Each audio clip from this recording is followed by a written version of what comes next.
How's it going, guys? My name is Zach with the Movie Castle, and today we're going to be taking a look at The Slasher. This is from the year 2000, and it was written, directed, produced, and edited by Jim Haggerty. And Jim Haggerty would go on to get quite the cult following, so a lot of people refer to this movie as Jim Haggerty's The Slasher, since the name The Slasher is pretty generic.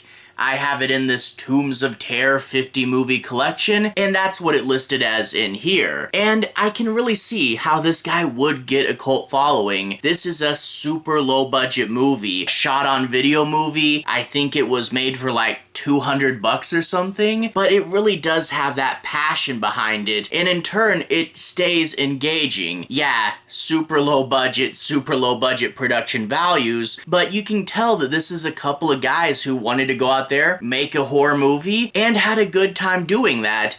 And there's something about it that does translate to the screen and makes it a really enjoyable, fun experience. If you guys have a couple of friends and you want to watch a cheesy movie, this is overall a pretty good pick. And for real, $200? Like a low budget movie nowadays you can see being made for $200,000, and they're so soulless. 1,000 times more money and getting a worse result. Yeah, this is low budget cheese. It's pretty fun. I'm not gonna oversell it and say it's a hidden gem or anything, but worth checking out for the right crowd. Well, what's the movie about? No major spoilers, but of course, The Slasher is about a slasher in New York City, and yeah, that's his killer name. He's just called The Slasher, and get used to hearing that name over and over again in the dialogue. Well, he's killing women, and there are these detectives that are tasked with finding him, and the first part of the movie, they're getting berated by this reporter, and it almost seems more like an ego contest than actually figuring out who the slasher is, but they have no real leads. However, eventually, one of the girls will get away. And when the girl gets away,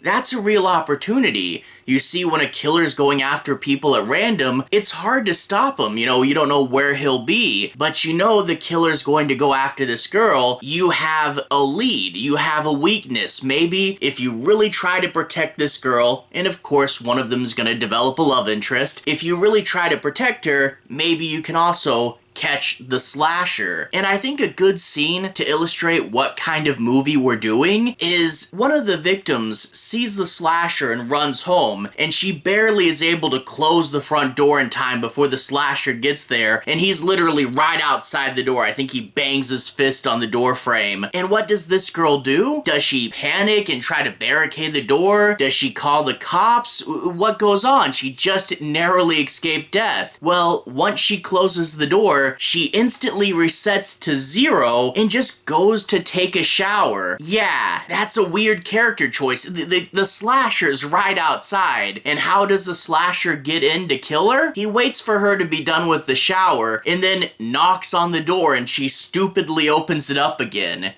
Yeah, that's the level of cheese we're dealing with. There are going to be some moments in the film like that, you know? Some weak plot points, some bad acting, and, like, I wasn't looking for it, and I still saw the boom mic like 4 or 5 times in here, and if you're looking for it, you can probably find it a lot more, maybe make it into a drinking game with this movie or something. And then also, one of the budget things that might get some people is there's only a few scenes of decent gore in here. They didn't have the budget to do any Tom Savini kills, obviously. They did save a lot of their budget towards one of the final kills in this movie, but for the most part, it's a killer with a plastic knife pretending to stab someone and fake blood being poured on the victim. You can't do gore, but if you have a gallon of fake blood, just drizzle it all over them, am I right? But yeah, this does have that super cheap shot on video feel. It does feel cheap. It's not great production values by any means, but there's something about it that manages to keep the wheel turning just enough, you know? Every now and then something cheesy will happen, sometimes we'll get caught up on something weird, but we usually try to keep the ball rolling, and it's like, oh, we're hanging out with the detectives, what if we go back and forth and tell a few jokes? The detectives are just driving somewhere, what if they debate on Gilligan's Island? Would you rather have Ginger or Mary Ann? You know, throw that in there so we get some lively discussion discussion, and we can keep the movie interesting. And I will say there are some actually really good ideas in here. The killer has a clear plastic mask, something like Alice Sweet Alice, and that's creepy. And he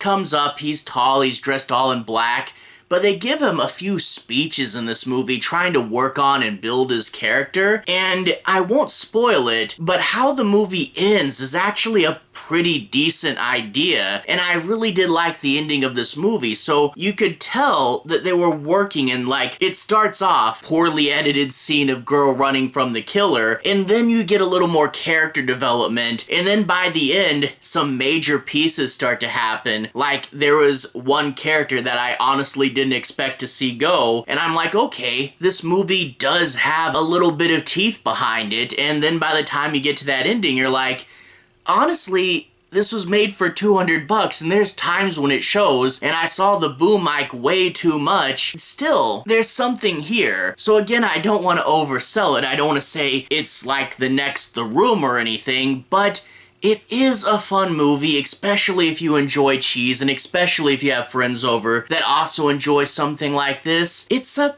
pretty solid shot-on-video slasher, and I can recommend it, again, to the right crowd. Anyway, to everyone who's watched so far, thank you for watching. To everyone who's liked and subscribed, thank you. You really are helping the channel out. I'll leave a relevant playlist on the bottom. If you guys want to see more videos kind of like this, you can click right there and see more. Anyway, have a good day. I'll see you guys again very, very soon. Relevant playlist here.